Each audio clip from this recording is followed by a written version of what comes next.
All right. So it says we are now broadcasting. So we'll get the confirmation of that from KS. Do we have confirmation? Yep, it says we are live. We are All good right. to go. We are live. So hello, everybody. So far, we've got Harry, Tom Sullivan, Music Lover, The Armsman, Cajun Tigers. I don't know if there's anybody else out there, but hello, everybody. Gerald here. So it's nice to see everyone coming back to Three Guns or Three Guys. I don't even know what we call ourselves anymore because I haven't been on this for so long. But I just call it Three Guys Chat. You'll notice we are one down. That would be Big Johnson, who is again on assignment, doing some covert ops stuff. So unfortunately, he was not able to join us. I think he's somewhere in behind enemy lines in North Korea, if I'm not mistaken. Yes, So yes, he is. hopefully he'll be safe over there. So everybody say a prayer for Big Johnson, who's in North Korea. He's running an icy stand right now. yeah. The shaved ice too, the good stuff. Right. So let's see. So like I said, we don't really have necessarily a scripted amount of questioning or anything like that. So this is kind of a free reign forum for everybody to just ask questions and talk about whatever you want. However, I'd like to start off talking about the chat that I did not see last night about the P365 on KS's channel. I was not invited to that because I am not a P365 owner, thankfully. But I did want to bring up something because I know that there are some people out there who have had some really good success with that handgun. KS being one of them, Bald and Curious, Poe. I'm sure there's, a plethora, big word, plethora of people out there who've had really good success with the handgun. Although there have also been people who have had nothing but misery with the handgun. And it was interesting today because on YouTube, 6 Hour posted a video about the P365, not to discuss any of the issues or anything, but to basically say, hey, if you want to come out to a steel challenge match and you can beat one of our shooters, we'll give you $2,500 for one of the guys. And then I think it's like $25,000 if you, had beat the big guy or whatever. And the only thing that that was left with me after watching that video was it just felt like SIG was just, I don't know, it seems like they're out of touch with that P365. I understand that not everybody's having problems with them, but again, they're not necessarily talking about those problems either. And I think that's, to me, that's a huge turnoff, just from, a gun owner standpoint. What are your thoughts on that, KS? Well, I mean, if you take a step back a little bit and look at it globally, that would be the same with any manufacturer. I mean, you want to know, and it's the same with anything you buy. You want some support. If something goes wrong, if there's an issue, you want to make sure that you're supported and the manufacturer has your back, whether it's a gun or a car or a refrigerator or whatever it is. I mean, we are the consumers, and I know we aren't the military contracts or law enforcement contracts, but the consumers still make up a chunk of the business for most of these manufacturers. And so I think there's a certain amount of acknowledgement that needs to happen, especially when there are potential issues or whatever it is. And we've seen this with a variety of different manufacturers. And it's fascinating to see how they respond. I mean, you had some pretty amazing experiences with the Canik over time and some of that. I mean, that was quite a ride for you. And just interesting to see the responses and the response times and all of that kind of stuff. I mean, we're investing in essentially a piece of their company, and we want to make sure that they've got our back. Yeah, and I think that's just a good point. I know Razor is saying the 365 again. That's it, fellas and ladies. We are done with the P365. As a matter of fact, if any of my friends make one more video, I swear to God, I'm going to puke because I'm so sick of hearing about that damn gun. But that's just my opinion, humble opinion.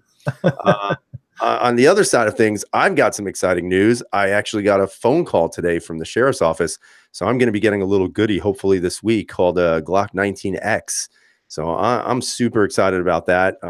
Getting back into the Glock world, I think, is always an exciting concept, especially when you've sold all of your Glocks. And now you're just kind of jumping back into it. And so I'm pretty excited about that. Also, I got another little surprise, and it has the letters APX in it. So I found this amazing deal on GunBroker, and I actually wound up getting a brand new full size APX for under, I think, what did I pay? Like $350, less than $350 for it. Yeah, something like that. Crazy low. So I jumped on it. And so I'm pretty excited about it. It was between that and the 509. And when I do the video, I'll kind of talk about why I went with the APX instead of the 509. So that's kind of exciting. I'm pretty excited for that stuff, guys. I mean, it may take about 2 months to get it, but you know how that is. Yeah, right. I would be interested. I mean, if this ever comes to fruition, once you get the APX, if for some reason you still decide to take a dive into the 509 to see some comparisons with that, you got pretty big hands. You like bigger firearms. Those are certainly both carryable firearms, and it'd be interesting to hear your perspective on both of those. Yeah, I mean, it's always exciting when you get something new, and I know they've been around, and that for me, it's kind of always funny that I always am last with every single handgun that gets released or whatever. But it's okay. I'm pretty excited for it, and I think I'm going to be fairly happy. Even though if Razor says the 19X sucks, I don't care. I still think it's pretty, even though it's poop brown. You know what? I think it's a fine gun. I mean, Glocks, say what you will for Glocks. I mean, we all have our gripes and criticisms, me included. But at the end of the day, generally speaking, you pull it out of the box, it's going to work, and they do what it's expected to do, and you can usually slap some different parts that kind of make it your own. I mean, I still find enjoyment out of that, even though there are other guns that are equally or even more exciting in a lot of cases. I still oftentimes fall back on Glock, and it's there, and it's a little boring, a little plain, I suppose, but it's reliable and it does exactly what I need it to do. Yeah, I agree. And honestly, with the APX, that's one of the reasons why I went with it, just because of the modularity of it. The idea that maybe at some point I'll be able to throw the long slide and the long barrel on, like, let's say a compact or a Centurion model, so that you kind of get that Glock 19-ish grip size with the long slide. So that was one of the reasons why. And Poe's video sure as hell didn't help, because I saw his video and he's sitting there sweating and slathering sweat and grossness all over his handgun. I'm like, maybe I should try that damn gun. So. Well, I like that gray too. I think that's a sharp look for the gun. I did the FDE when I did the full size. It's great that you can kind of mod those for not a whole lot of money and change the look of it without really changing the feel and getting exactly what you expect out of it, which is pretty cool. So, hey, Dennis Jones has a pretty interesting question. You might be able to talk about this a little bit. He's saying, have any of you appendix carriers watched the video of the guy shooting himself when he bends over? Yep, I did see that. And I right away said, oh, now I know why I don't like appendix carry. But I'm still carrying it. There was some speculation of what caused it, that, maybe something got in the holster, maybe, either the shirt tail, or not the tail, but, the front of the shirt, or something that maybe actually got into that, trigger guard and pulled that trigger for him. Or maybe the holster itself wasn't actually a good enough holster to hold the weapon. Again, we can speculate all we want, but it definitely does bring up, that idea that if you're carrying appendix, you really got to be very careful, and I've heard it all. We obviously got some hate on the appendix videos, about, well, it's pointing at your wiener. And yes, that's a big concern of mine. I don't want to blow that off. And I certainly don't want to blow my testicle off. That would be bad. And you certainly don't want to hit your femoral artery, Right. Which obviously carries through your leg. And, once you sever that, it's like goodbye. But, I just don't see how it's possible to have a trigger go off if something's not in there, So I don't know if you should be as fearful as you think, or carry a gun that's double action, single action, and you can resolve it that way, maybe. Right, or even a safety, something like that. I generally speaking, I would think, and I've never really carried appendix. I don't have the body style for it. I don't think. I prefer 3 or 4 o'clock, something like that. Even a 2 o'clock is fine by me. But with a good quality holster that's covering the trigger guard and all that. I mean, I don't know all the facts about this. But if you do everything you can to prevent that, and you make sure that your firearm is in good working function and it's clean, and you understand it and how to care for it and treat it when it's in a holster, regardless of where it is on your body, there are a lot of things you can mitigate to make it as safe as you possibly can. But knowing that an accident can happen. I mean, it can. I mean, I think that's one of the reasons why I like 3 o'clock. I mean, I might still do some damage to myself, but I'm escaping some of those things you mentioned a little while ago. Yeah, and I know Razor said, there are definitely, issues wherever you're going to carry. I would rather shoot myself in the butt than in the balls, though. I'm not gonna Yeah. lie. Yeah. On the flip side, there's some extreme advantages of appendix carry, one of which is being speed. That firearm is basically, it's right there. It's easy to grab. It's easy to present because all you have to do is bring it up to eye level. So there are definitely some good advantages to that too. So, I mean, I suppose it's all a little bit of give and take, Right, right. No, I agree. Am I going to change permanently to appendix? Probably not. But it is usable. It definitely is, especially if you're wearing, light clothing, that kind of stuff. I mean, I've been carrying the shield, with Harry's holster, and I mean, it's invisible. I mean, I wore just a t-shirt the other day with a pair of shorts, and you couldn't see a damn thing, and that was perfect. Yeah. Yeah. Somebody just said, some Razor was saying something a moment ago. That's why you look when you're reholster. No need not to. And I'm with you there too. I mean, you want to make sure that you don't have a piece of Right. clothing or any other obstruction or anything like that. I mean, I know some of the cool guys want to make it look like you don't need to look when you reholster. Where I'm not a proud person. I'm happy to look when I reholster a firearm. That's fine by me. I want to make sure it's going in the right place and there's nothing blocking it. Yep. And, and like you said, when you're reholstering, obviously you want to move your clothing out of the way. I mean, it's all about practice, practice, practice. And again, is anything 100%? Maybe not, but if you practice safety, a lot of times that's what you need to do, and just keep on doing what you're doing. Right. Right. I mean, I've never shot myself reholstering anything, so I'm going to hopefully, knock on wood, and continue that trend. At least I hope so. Yeah, that's good. So, and I think a lot of times too, it's a lot of the trend, whatever the trendy folks are doing, where, right now you're carrying appendix, you probably should have a really big bushy beard, probably want to have tattoos everywhere. You probably want to have a compensator on the front of your 9mm, so it can shoot even flatter. It's unbelievable. And a bayonet, you definitely you gotta have the bayonet, maybe you want to carry a knife in your teeth, something like that. Hey, Kelvin Minifield, I hope I said that right, or Minifield, said appendix carry without one in the chamber. How long does it really take to rack the slide and get around in the chamber? And then he says less than a second. So that's an interesting point as well. So carrying, what's that, condition 2? No, wouldn't that be condition? Oh shit, I don't know. I'd have to research it. I can't remember. I can't either. Because around not in the chamber, that's condition 3 or maybe, 1. Maybe. So 1 or 3. Either way, round not in the chamber. So what are your thoughts on that? I mean, I think it's going to depend on how you train. Like if you're taking your gun out, and yeah, it only takes a second to rack the slide, but at the same time, are you going to actually have the means of thought to actually sit there and do that?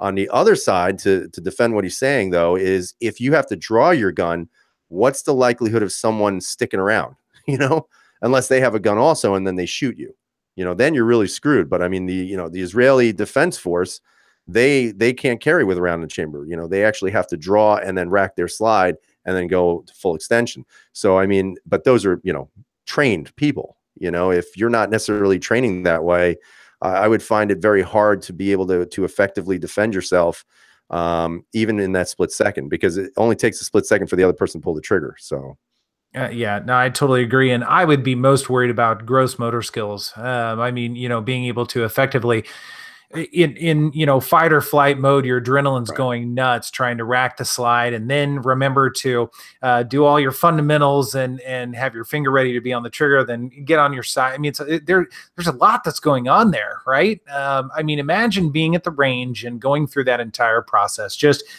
take your time, go through the process, go through the motions, and then do it a little bit faster, obviously safely. But then, try and time yourself, and then, have people scream, do everything you can to try and pump up the adrenaline a little bit. And you'll probably still be able to make it happen. But then imagine somebody is coming at you with a knife or a gun or a club or an attitude or whatever it is. Right. It's a whole different ballgame there. And I also think you can also make the point of, if you're that uncomfortable carrying with one in the chamber, then maybe you should go away from, like, let's say, a striker fired handgun, maybe go to a revolver with a heavy double action, or like I said, a double single action hammer fired gun That way it reduces the likelihood. Or you get yourself a Springfield XD that has a grip safety and a trigger safety. And, you know, so I mean, that offsets that, you know what I mean? So I think it's whatever you're comfortable with. You know, we're not going to tell anybody here, oh, don't do this or don't do that. You know, I'm not an expert. I would never pretend to be one. But I think whatever you're comfortable with, that's what you have to do, period. Yeah. Yeah. I totally understand. Music lover. I can't do the tactical beard. I can't do a beard. It doesn't work. And you guys would never come back. So, so I stay clear from that as much as I possibly can. Yeah. And I can't grow a beard. It doesn't connect. I get patches. I look like a homeless guy. Right. Right. Yeah. Humble Marksman's calling me an internet gun expert. You're damn right. You're a legend in your own mind. That's right, man. Yeah, right, right. Keenan is saying, pulling the garment up, pulling the gun out, racking the slide, point and shoot. Too much going on, and there's some other motor skills going on there as well. Well, you're doing all of that stuff, so it's a laundry list of motions in an incredibly short amount of time, and you got to get them all right. You know. Yeah. And, you know, like I said, it's one thing to say, oh, I'll be able to do this or that, but I am always skeptical for anybody to say that, because you just don't know unless you've been in that situation multiple times. You know, especially like I give people who have been in those situations, whether law enforcement, military personnel, or just an unlucky citizen who has had to defend himself several times, because you don't really know what the response is going to be. I mean, you can train all you want. I've said this a million times. You know, there's always people saying train, train, train, train, train, train. You still don't know how you're going to respond in that particular situation, even with all that training. You know, I've seen it firsthand. In my experiences, I have seen that firsthand, where somebody has trained their entire lives for a specific moment and specific incident, and then when that incident happens, they freeze because they can't handle it. So I mean, it's hard to say. It really is. It's hard to say how you're going to react to anything unless you've been doing it over and over and over again, and it's happened to you, as opposed to just training for it. Yeah. Now, Humble, who I imagine spends a fair amount of time not only practicing, we know that, but also timing himself. He's saying, my draw when I have to load or charge the firearm is nearly 1.5 seconds slower. Now, I don't remember the stat. Some of you guys might know, but imagine if somebody is 30 feet away from you with a knife and they're running at you. How long does it take for them to be on you? It does not take long. You know, people in reasonable athletic shape in a pretty good sprint can get on you pretty quick. So 1.5 seconds slower than just trying to remember to get the gun out and press the trigger without that added step. I mean, that's a big deal. And that's even with a clean draw. Right. You know, let's say you go to draw your gun and you fumble a little bit. You know, then you've now reduced that time even more. Yeah, I totally agree. Mm-hmm. So anything going on with you there, pal? Anything new? Well, I've got a laundry list of stuff I need to try and get through. I this weekend will probably be a building weekend just to try and get some videos recorded and that sort of thing. I don't have anything on the books to actually come out. I've got the goat guns thing. I want to get that out here pretty soon. Those are pretty neat little sort of model replicas, I suppose. But after that, it's just kind of getting some stuff on film. I have a new sort of GoPro. It's not a GoPro. I use Yi action cameras. So I got a new one of those. It's a little bit better quality for my second cam at the range. So I need to do a little work with that. It's called a Pogro. A Pogro, right? Exactly. But yeah, no, nothing terribly exciting. I mean, I've got some fun guns I want to spend some time with, but they're sort of revisits because I've basically done different versions of them in the past. So I don't know what the reception will be like, but they're meaningful to me and they're a lot of fun. It's why I do it anyway. So we'll see what happens. Cool. Sounds like a lot of fun. Yeah. I was thinking of what I wanted to do until I get that 19X and obviously the APX, but I have one more installment of First Time Gun Buyer that I just thought of the other day. So that should be coming down the pipe pretty soon. And honestly, I think that might be it for that short-lived series, because I really can't come up with any other ideas. So like I said, if anybody has any good ones, let me know, and I will pirate your ideas and use them for my own. Nice. Very good. Fallen Curious, he's saying the 21-foot rule. A guy can run and stab you from 21 feet before you can draw and fire. Yeah, I think he's right on that. As a matter of fact, there's a couple of videos on that where, these, and I think these are like specially trained people where the guy runs at him with a knife and he's already cutting into him before they can shoot him. Yeah. So, anything's possible. Like I said, I personally, I carry it around in the chamber because to me, it would be pointless. It would be like, buying a brand new car that you can't afford to insure and it sits in the garage.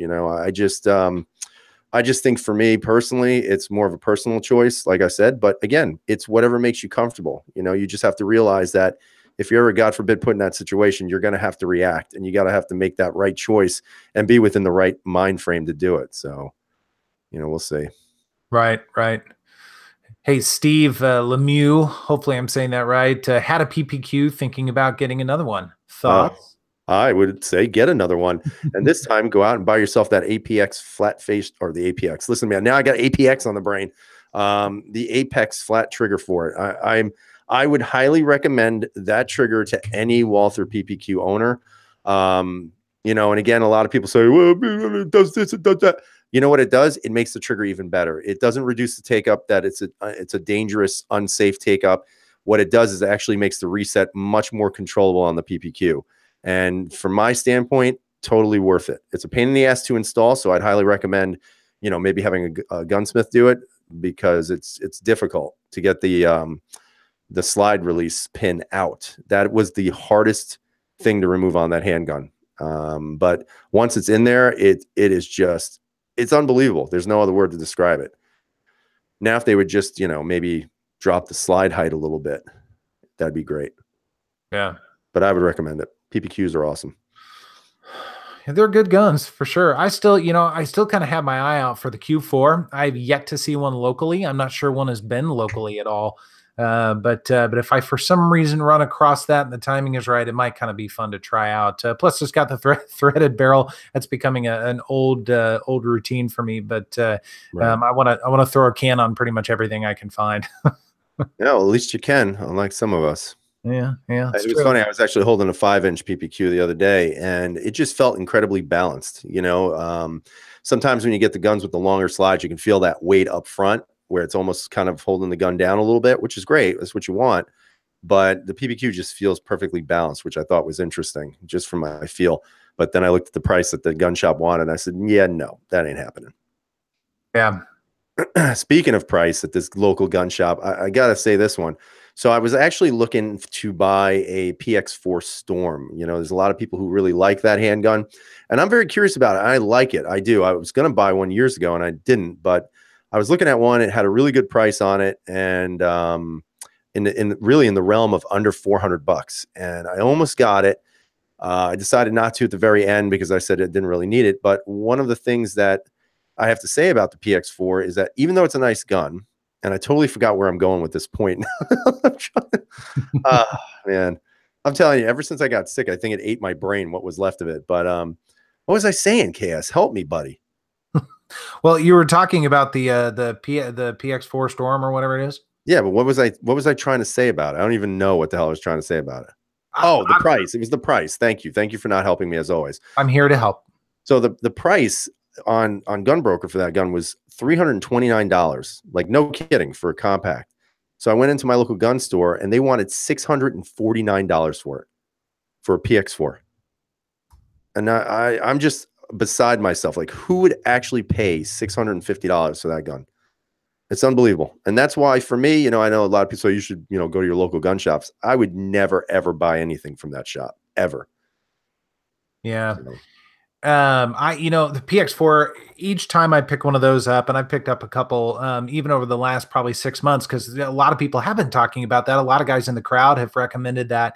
I got to say, it doesn't feel very good in my hand. And that is one of the first inspirations for me when I'm looking at guns. If something feels good in the hand, if it's ergonomic, if I grab it naturally, if I point it naturally, that is the first step towards being interested in the firearm.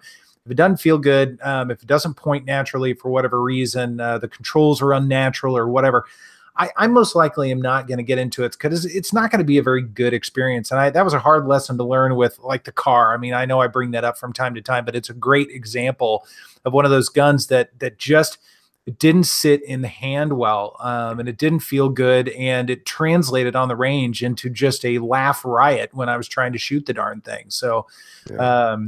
it's not for me. But Young Guns is recommending the M9A3, and saying sometimes getting back to classics is good. So I did a Beretta, just a regular Beretta 92 video way back in the very early days of the channel. It's a terrible video, don't watch it, but it has gotten basically no views. I mean, it might have like 400 views. No, people aren't as interested in that. Now the M9A3 I think is a beautiful gun, and I like it. I'm not so interested in the black one. I really like the FDE one. Right. And if I could find one for the right price at the right time, that would definitely be one I'd be interested in. Yeah, the lowest I've seen is around 800 and change, but I couldn't get one anyway because it has a threaded barrel on it.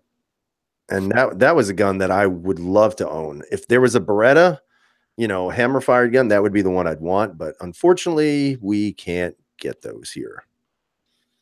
Right. I did see a couple of comments up above here. I know Poe was making fun of Mac, saying it did not pass his idiotic entertainment mud bath. Yeah, I mean, I don't think I'm ever going to be in mud. I'll be honest with you guys. Just not my thing. Let's see. Steve is asking, when am I going to receive my 19X? Well, I got a phone call. They sent out the coupon, which means it'll probably be in the mail tomorrow. Tomorrow's what? Friday? Thursday, all day. Thursday. Tomorrow's Thursday. So you figure probably, if not Saturday, I should be getting it by Monday. So then, I'll pick it up. I'll play around with it a little bit. I'll do a tabletop and then go from there and see. But I'm kind of excited about that. Yeah. In response to the Mac thing, now I like Mac. He's fine, doesn't bother me a bit, and those videos are entertaining. But that's it. I draw the line at entertainment value, nothing more. I mean, the reality is, how many of us are going to be rolling around in all four of those elements at once, or exposing our gun in that nature to those elements? It's highly unlikely. I mean, I suppose it could happen, but highly unlikely. And I have seen, over the course of the year and a half on the channel, with various guns that I've done, like the APX. That was definitely a big one, but then also the 509, and there were a couple of other ones where people very specifically called out Mac, and they said, I will not go anywhere near that gun because it failed that test. The VP9, that was another big one, because he made a huge stink over that, which was too bad. I'm a big fan of the VP9. Well, even the PPQ failed the water test because it didn't, got some water, I think, in the striker chamber. So, I mean, what is the likelihood of that? I mean, could it happen? Sure. I could get hit by a meteor also. And, I'm sure, anything can happen. But I mean, what's the realistic point that if most of us are going to be in that situation? I would say probably not. Probably not. And judging whether you're going to invest in that firearm or judge whether it's good or not based upon that, I think I think you're selling the firearm short, and could be selling yourself short from getting potentially a gun that would be a great match for you. It's fine if you don't want to do it. It's not a big deal. I mean, if that's something that is a deciding factor for you, that's fine. There's nothing wrong with that, I guess. But for me, I draw the line at entertainment value, and that's all. Right. So just really quick, Cass, there's a bunch of comments here I want to go through, if that's all right.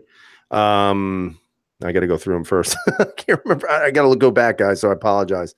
I know the Armsman was asking, maybe it was the Ernst Langdon edition PX4 that I saw. It certainly was not. It was just a regular compact. It was not the compact carry. Had no upgrades, no competition trigger, no night sights. Very well aware of that Ernst Langdon, which I actually would like to own, but those guns are actually pricier than $650. Those are in the $700 and almost $800 for that damn gun, which I would never pay for. Somebody was asking me, did I get a good price, I guess, on the 19X? I think I got it for $5 and change. So it was about what they were retailing for. I mean, and that was at my local gun shop that I bought it from, the one that I actually like going to. So I always throw him some business when I can. Let's see. Keith Gregory, do I like Gen 5 Glocks? No. I don't like that stupid cutout in the front. I think it's stupid. It pinches fingers, and there's nothing wrong with the Gen 4. Let's see. Rotodimus saying, Poe, I'm waiting for my stealth gear holster. Should have gotten a black arch. Much better. Just throw that out there. Let's see. Anything else out there I missed, maybe? I don't know. I don't think so. Let's see. Mac makes his prize PO1 run the gauntlet. Yeah, that would be interesting to see. I have 2 PO1s, and you know, I think they could make it through it. I mean, hell, the PO7 made it through, didn't it? Which one? The gauntlet, Max Gauntlet. Didn't the PO7 go through? PO7 was, I think, probably one of the most successful at it, if I remember correctly. And I think it would have been maybe flawless if he'd remembered the double action or the double strike. Like yeah. Yeah. Although I think that one was sponsored by CZ. So it probably was. Super Mike is saying, how reliable is the Apex in the M&P? So do you trust it? I trust it with my life. Yeah, I agree. It shoots. It goes click. The sear works every time. Resets every time. It's really, you know, it's not any real like crazy mechanical gizmo. I mean, it's just a shoe and a trigger bar, and that's it. And once you put it in, it works just like anything else. So I think it just improves the gun tremendously. Absolutely tremendously. Keenan was agreeing with you on not liking the Gen 5. I'll offer a different perspective outside of that cutout at the bottom of the grip. I mean, that always bothered me on the 19, 17, not so much. But aside from that, Gen 5's fine. To me, it's no better, no worse than any other Glock. And the one advantage I think that it has is I think it's got a better trigger, just ever so slightly, but I think it does. And the 19X is the same trigger. It's the same plunger. And I think it makes a little bit of a difference, a little bit smoother, a little bit lighter pull. And, you know, if you're into Glocks or anything and you geek out on Glock triggers, and I know I do, that can make a big difference. Yeah. I mean, for me, it's not going to matter because I got that Apex trigger for the Glock 19X sitting up there on top of my safe. So as soon as I get it, it's going out. Yep. But that's, you know, even with the installation of that, it's just more of comfort on the finger. I just can't stand the trigger safety on the Glocks. Yeah. It's certain, like for me, it's mostly little things, like little stupid things. Like I would never have I would tell you that of all the guns I ever owned, there have only been 2 that have just been absolute train wrecks. And for the most part, the other ones that I've maybe had negative feelings towards, it's really been really small, minor things that honestly are not that big a deal. And would it cause me not to own that gun? Probably not. But I mean, the 2 guns that for me were just absolute horrid train wrecks. You guys know the Canik, the TP9 SF Elite. That thing was just a train wreck. And then the CCP from Walther. What a piece of garbage. Although I got a lot of people mad at me on that video, which I don't really care because it's true. That thing's a piece of shit. Yeah. Never shot one. I'm not even sure I've ever held one, and I'm okay with that. Poe is it's easy. Poe is talking about the price of the Centurion that he saw. And Poe, I inquired about that tonight as well. And it was over 500. I mean, it was like $5.25 my price, and I get a little bit of a discount, but that's too high. I'd like to see it at 450. If I could see it at 450, that's a no brainer. I'd do it. Yeah, Rotodama, you got me. They don't make outside the waistband for APX. You're correct. They don't make any outside the waistband. I don't think so. I don't think they do.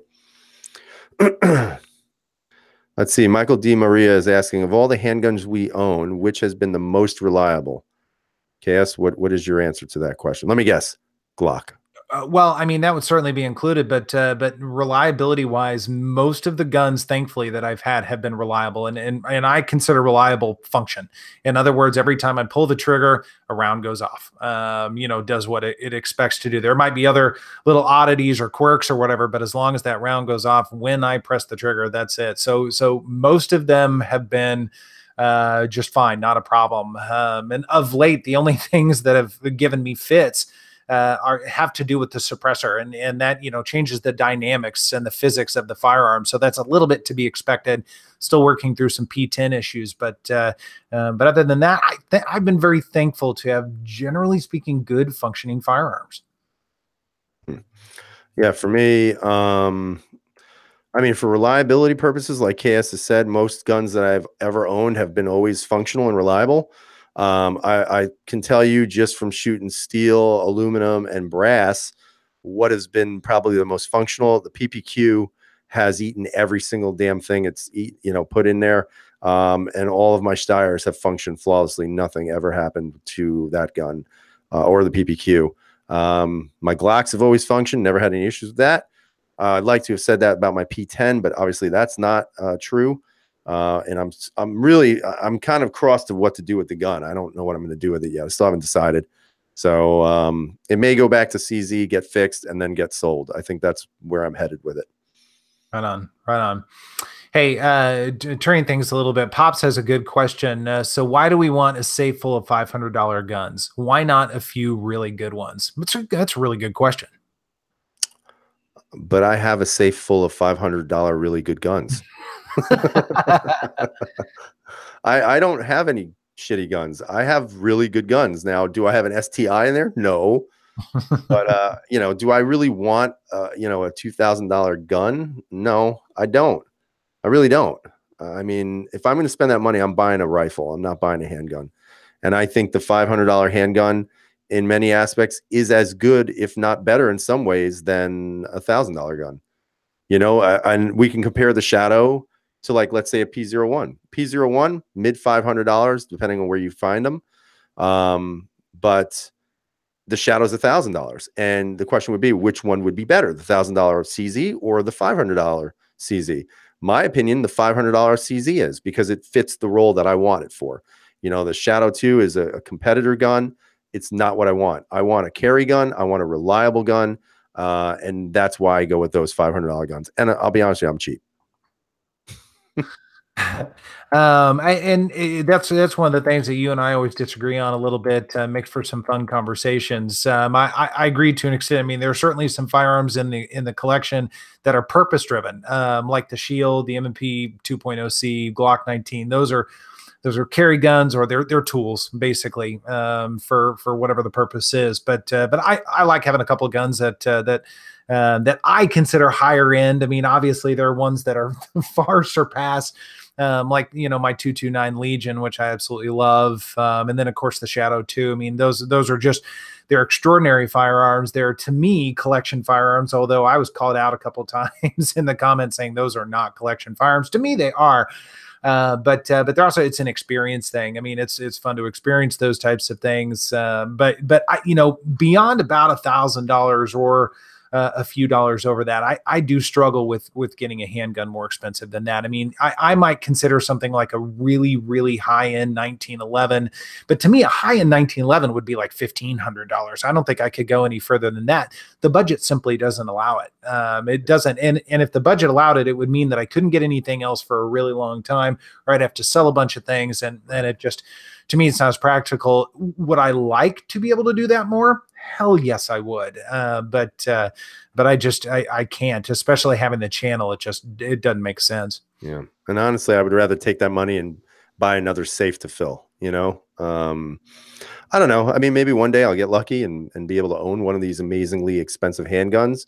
The local gun shop I go to usually has some STIs in there, and he let me handle one. And I think I sent a picture to Baldy, and I mean, the gun was amazing. I mean, it was freaking amazing. The trigger was, I mean, just, you'd never felt a trigger like that before. At least I haven't. But it was a pure competition gun. It wasn't going to be carried. It wasn't going to be, for self-defense. It was just to go to a competition and just ruin everybody's day, Rotodime is asking me if I still have my P07. I sold that actually a long time ago. Yep. I sold that. I sold it and I wound up getting a PCR. I wanted to move away from the plastic hammer-fired guns from CZ and wound up just going back to the alloy frame CZs, which are the P01s and the PCR that I have. Yeah, sorry, reading a couple of different comments. Okay. Some interesting conversations out there. Let's see. Keenan was saying have the Shadow 2, but take the P09 to the range more, which is interesting. But I mean, it might be, just for the sake of practicality or whatever. I mean, the Shadow's a little bit more to lug around, and for some people that right. That's meaningful, especially if you're taking 3 or 4 or 5 guns with you, because that's basically the weight of 3 polymer guns. Mm-hmm. Yeah. Do I still have my Phantom? No, actually, I sold that too. I got away from, the Phantom was great. I kind of, when I saw Fu Master Chu's video, I was kind of pissed because I said, you know what, damn it, I shouldn't have sold that gun. There's always that thing, and unfortunately for me, again, I don't make any money off of YouTube. So whatever I want to do, I have to find the means to do it. And sometimes I have to sell stuff. I mean, that's just the way it is. And I'll sell guns that, for me are really awesome guns, but don't necessarily get carried often or used often, because I don't like to hold things that just collect dust. So if I feel like it's something I'm not going to be turning around or using a lot, then I'll part ways with it, only to regret it probably 3 weeks later. But I mean, that's part of the deal too. I mean, there are certain guns I won't part with, just because I really like them and I shoot them well. And then there are other guns that I kind of play around with and then move on from them. Yeah, and I sort of look at my entire collection that way. The Phantom is one that I miss as well. I shot that pretty well, much better than I thought I would. And on most days, I shoot it better than the SPO1, which is really surprising. See, SPO1's whatever 12 ounces heavier, but that Phantom was a good gun, really was. Oh yeah, it's fantastic. I mean, it basically is a CZ75 in polymer. And, you put the spring kit in there from Cajun Gunworks, and it's just rocking. And it's light. It's a super light gun. It's just, I don't want to talk about it because I'm going to get mad. So Music is asking, what are your keepers? I mean, I know you mentioned the PO1. All the PO1s and the PCR, my Steyrs, my PPQ, my M&Ps, but I don't know. I have two of them. I got the compact and the full size, or at least a 4 1/4 inch. And I really like the 4 1/4 inch because it's all FDE, and I'm kind of an FDE fanboy. But it sits in my safe a lot. The compact doesn't. That thing comes with me pretty much everywhere. And but it'd be very hard for me to let go of that gun because it shoots really well and I really like it. So that's why it's been kind of slow, because I haven't really sold anything. And now that the P10 has broken down on me again, I may be, buying something as a result of it. So. Yeah. As far as my keepers, I'm not necessarily tied to anything. I mean, I think I will probably always have a Glock, probably 19-ish kind of gun in my collection, just because I connect pretty well with them, and I've been around Glocks a long time, and I have all the damn parts and magazines for it. So a little bit, I'm sort of bought into that culture, and so I like to be able to use the stuff that I've purchase for that. But other than that, pretty much anything is sort of open territory, I guess, because again, if I want to continue to bring in new stuff, I've got to be able to move things out and not get too emotionally attached. Right.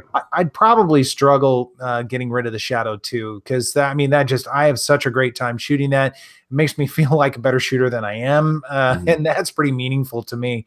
But aside from that, I just, right. Everything else is up for grabs. So the Jenkins asked me, do I have any recommendations on concealed carry holsters for Glock 19s? So I would be remiss if I didn't say Harry's holsters. I mean, that's a good option. Very comfortable. I have one actually still up there from a company called Tactical Justice. Makes excellent stuff. You guys know that I absolutely love Black Arch holsters. They're more of that hybrid version, but those are super comfortable and they distribute the gun weight really well.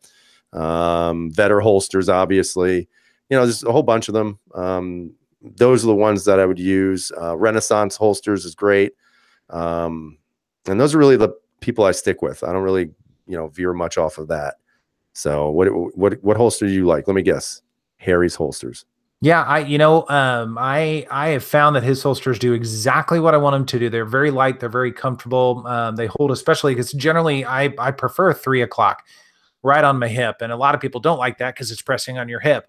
For whatever reason, his holsters just are very comfortable right there. I don't notice a firearm on me, regardless of the size. So that just, it works out really well. And it's nice that, we have a good relationship with him. It just works out very well. It's convenient, but those holsters, they work. And I like them. They do what I need them to do.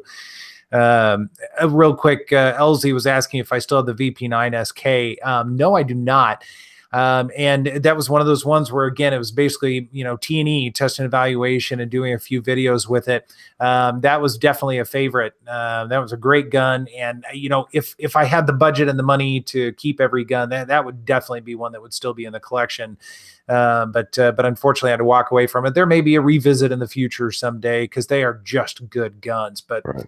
it's not here at this point. Right. And then Rotodiamond said, where was that comment? What did I think about the Rami? What are your thoughts? You ever, handle a Rami from Steezy? I have, I like the compact. I was talking with you about that the other day. I was pretty impressed with how that felt in the hand. But the Rami, I do not care for at all. It's, to me, it's too short in the grip, and it's super stout in the grip as well. And it doesn't feel right. And that's kind of going back to what I was talking about earlier. For me, one of the very first things when I pick up a gun is how it feels. And there's zero connection with that gun. I mean, it looks really cool. It really does, but I just don't care for how it feels. Yeah. I'm not a big fan of the Rami either. To rack the slide is tough, man, because the spring is so wound up in there. And I think everything is too small for that gun. The controls are really big, but the slide is really short and really low, and the grip is tiny. I've heard it's great. I heard it shoots well. It's just not for me. And for me, I'd rather carry the P01 than a Rami. It's concealable, it's light, and it shoots great. So. Yeah, I think if I was going with that size of firearm, I mean, obviously I've got the APX compact, but I think that's bigger than the Rami. I would actually probably do something like a Glock 26, which I'm sure a lot of people would say is uber boring, but I've always had phenomenal luck with Glock 26, and all it is a shaved down 19. So it's all the same parts, all the same expectations and everything. And that for me would work out a little bit better. Yeah. I mean, if I was going to go with a double stack single, subcompact, I think I said it last time, or maybe on my last solo chat, I said I would go with the Steyr S9, which is excellent, or the XD Mod 2 subcompact. And I know that a lot of people will be like, oh my God, Springfield, time to move on, guys. I like those guns. I think they function well, and they handle well, and they feel good in the hand. So yeah, I'm cool with that. Yeah, no, I agree. And I've been kind of tossing around the idea of if I could only have ones with the Beretta compact. And Right. yeah, I mean, that S9, I need to get a better deal though. It was a little bit too expensive where I found it the other day, but that is definitely on the books. And then the Springfield too. I like Springfield. I think their 1911s for the price are tremendous firearms. So I agree. It's time to move past, Right. Yeah. And, I mean, the Steyr S9 is a very difficult one to find, just so you know. So, if you find it, I would pick it up, because they're very hard to come by. We'll see. We'll see. Although my guy over here at Wallkill River Small Arms could probably find it for you if you're interested. Yeah. Well, again, they've got one over here, but I think they quoted me like 5.25 for it. And I could probably talk them down 3% if I give them cash, but that's tough pill to swallow, because that's not including tax. So I mean, you're looking at a pretty expensive gun. You also got to think about, if you wanted to keep it, what are the aftermarket options? That's another thing I look at too, and that's really what's kept me from buying another one. Just the fact that then I gotta, what sights do I want to put on there, and what holsters fit? I think that's where I wish Steyr would actually just kind of, promote their product a little bit better. Now they're promoting their bolt action rifle. Right. I do not get them at all. Well, that's their priority. The one thing I wish they would do, and we've talked about this before, would be the trapezoidal night sight. That would be it right there. Listen, I would maybe we should trademark that and create them ourselves. We'd be a hit. Yeah, we'd be a hit with the 47. You can buy any gun you want. Yeah, right. That'd be pretty sweet. Definitely. Well, I figure, at my current pace, if I keep on doing what I'm doing, by the time 3 months are over, I should be able to make at least $33.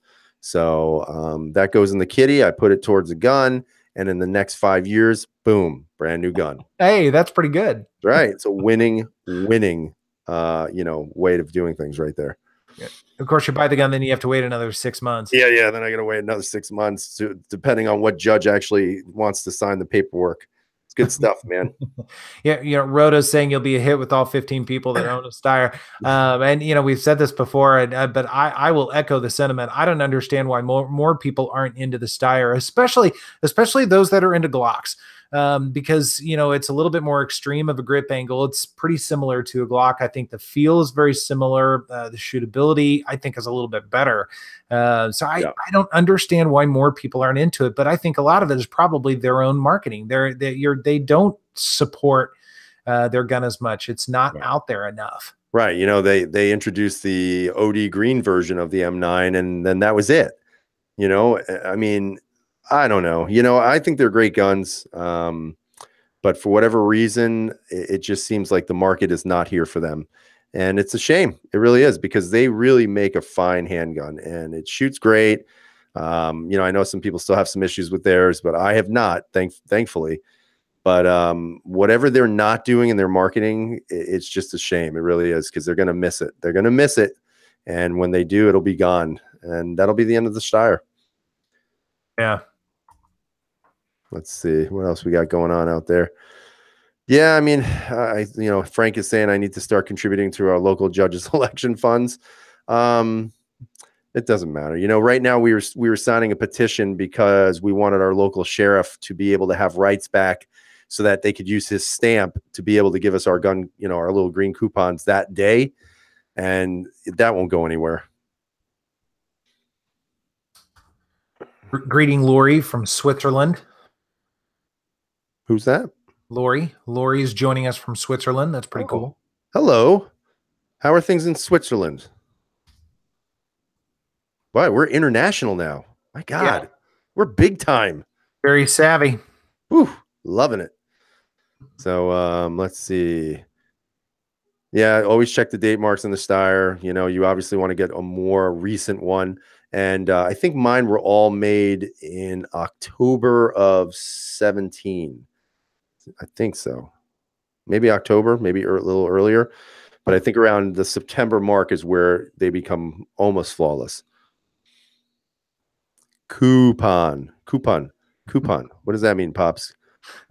Should I say coupon? Yeah, I always thought it was coupon. I say coupon. That's a New Yorker thing. I'm sorry, guys. Music is saying we're sophisticated. I like that. And I like the spelling too. Very nice. Yeah. So Lori is saying biggest shooting contest of the world coming this weekend. Sweet. Wow. That's pretty cool. So, yeah, that's pretty interesting. I mean, I think in Switzerland, and you correct me if I'm wrong, Lori, you are the expert. I am not. I believe in Switzerland, if you join their military, you're allowed to have a military grade rifle when you leave the military. Is that correct? I'm not sure. That is a good question. Mm-hmm. Saying 100,000 of shooters participating in a nationwide shooting contest. How awesome is that? That's a lot of shooters. Could you imagine if we did that here? We'd have to get, we'd have to have, like, what's that kid's name? Kid with the weird face, the small chin. What, the anti-gunner kid? Yeah, what is his name? Doug. David Hogg, right? Yeah. Yeah, he'd probably have a spasm if we had that here. Wouldn't be able to handle it. Yeah, probably. Be picketing outside. Yeah, either SIG gun or rifle. That's pretty cool. That's awesome. Nice. That is pretty awesome. So at least it's sad. I mean, it's sad in a way that Switzerland has better gun rights than some of us do. And we actually have an amendment that protects it. That's pretty scary. Yeah, very true. Jeff England, I agree. Those 210s, those are beautiful firearms. That's one of those wish list ones that probably will never come to fruition, but they are beautiful firearms. Mm-hmm. And has anybody heard anything about the Strike B? Nope. Me neither.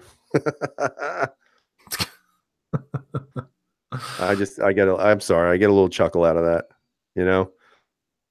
because they were saying spring. I remember watching the feed on Rain 6. He's like, spring, baby. Spring is what it's called. Spring's almost over. And still no Strike B. Yep. Yeah. Oh, well. Hunts is asking, does anyone know how to find out when your P10 was made? There might be a website to go do it, but you could probably also call CZ. They'll probably tell you.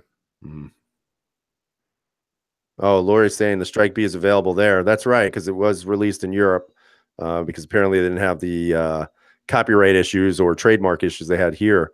So I'd like to hear, Lori, what's your opinion on that gun, if you've even shot one? Because from what they were saying, it's a fantastic handgun. We just haven't seen it. Interesting. Let's see. All right, so Razor saying he had a few DMs with Dimitri. I'm going to look at those and see what he was saying, because I think he's walked away from that, hasn't he? Didn't he walk away from that? I'm pretty sure he did. Yeah, I thought he did too. Yeah, yeah. Does CZ make a single stack? That would be no. Well, they have in the past. Yeah, like old guns. Like I mean, I had a World War II CZ, a little officer's pistol, and I think it was a 32 ACP. 32, right. I think. I mean, they certainly used to, and that was pretty predominant, of course, back then, back in World War II. Pretty much everything was single stack. So, right. But yeah, I don't think they make anything now. No, maybe that's going to be something they'll think about. Single stack, subcompact, which, you know, let's be honest, would probably sell like hotcakes, because that's like the new it brand is CZ. I think so too. We're going to be it guys. Let's be it guys and wear CZ shirts. Right. Let's do it. My God. On that note, it's about that time. Oh yeah, look at that. Time flies. Woo. 4 minutes left. That was an exciting chat, wasn't it? It was. I noticed that no one gave us a super chat tonight. I'm a little disappointed that we didn't at least get $1,000. Okay. They know that you are fulfilled and have everything you could ever wish for. And yeah, I would never ask for that. And I just like the fact that we answer everyone's questions as much as we can for nothing. Just so you know. So tell all your friends out there to go to this chat when it's on Wednesday nights. All right, so KS, let's get this done. You got anything that you'd like to add in the next 2.5 minutes or so? First, I'd like to say thank you for everyone joining us on Wednesday night and always giving us your hard-earned time. We really appreciate it and love each and every one of you guys and gals. And thanks, Lori, for joining us from Switzerland. That's freaking awesome. Yeah, no, just looking forward to whatever else is coming up next, wherever the inspiration boat happens to sail. So thank you again, guys. Appreciate it. All right, very good. So again, I will echo what KS has said. Thank you to everybody who actually comes out and listens to us babble for an entire hour. It's good to be back on these chats. Obviously I was out for a while. Some of it was work related and some of it was sick related. But I always enjoy being around people who like to talk guns, and we keep it quite civil, by the way. If you guys notice that, we don't insult each other or anybody else for the most part. I'd like to say thanks to Lori for coming out from Switzerland. We feel very proud that we are now an international recognized group. That's great. And Lori, spread the word in Switzerland. We want international followers, and that's always awesome. And again, we appreciate everybody who is out there watching and contributing. And again, if you have a channel, everybody subscribe to their channels as well, and just keep it real. And we still have 2 minutes, so we have to burn the clock. We're not getting off till 9 o'clock. So, all right, how long has CZ been in business? That's from Hunts. CZ has been in business for 36 days. Because that apparently is what everybody finally discovered it about 36 days ago. The CZ has been, I mean, God, forever. You know, I think they were making guns before World War II, if I'm not mistaken. They were. Oh yeah. Well over 100 years. You know, obviously they've gotten a huge fan base now, but remember they were here right before Glock was introduced to the market. So they were one of the first semi-autos in America, actually, you know, which is kind of nice. And then they kind of faded away. And then they came back with a vengeance recently. But I love CZs. CZs are great guns. 1918. That was my fast Google research. See, I was right. Yep. Let's see. Oh, and the Armsman said he's glad I'm back. Nothing like my brutally honest opinions. Oh, that's so sweet of you. Thank you. That's usually that's what usually people call an asshole. Just so you know. Johnny Danger, stop that. What did he say? Okay. Asking Lori for something. Johnny, we're going to have to ban you. Okay. Lori is a friend from Switzerland. We will treat these people with respect. And I don't want to have to ban you, but we will certainly consider that next time. See, yes, and Baldy's saying they were actually hard to get before Glocks because of the communist bloc. You're absolutely correct, and that's why they disappeared for a long time. All right, so again, guys, thank you very much for coming out. We appreciate it, and we'll see you next week, Wednesday, and I think KS it'll be on your channel. Yes, it will. Okay, and we're going to have a mystery guest, and I'll give you a hint. The initials are DT. Interesting. All right, cool. Donald Trump. Good night, everybody. Later.